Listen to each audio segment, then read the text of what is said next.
I'm going to be talking about this failure on a Goodman air conditioner. I think it's about a 2009 air conditioner stopped working, and I went to go probe around on some of the electrical connectors and saw some sparking on the capacitor.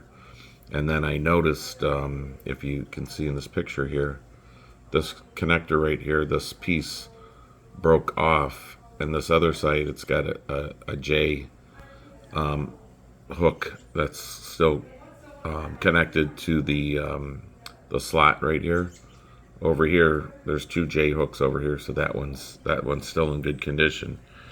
But what was going on is there was a couple connectors in here that one of the J hooks broke off on one side of the connector, and so it doesn't really. There's a gap right here, and there is the blade, which is kind of corroded. So I had to get a wire brush on that and scrub off all the corrosion and the rust on that connector. And then I'll show you what the actual connector looks like here. So here is the one of the connectors I took off. You can kind of see it's not really going to be sticking on to the spade too easily because half of it broke off. So that was one of the connectors I replaced, and then there was the other one. Let's see.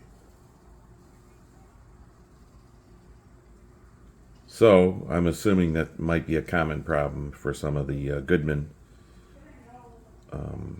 air conditioners.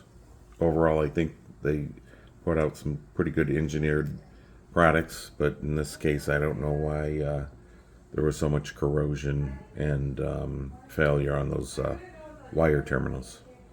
Anyway, please like, share, and subscribe.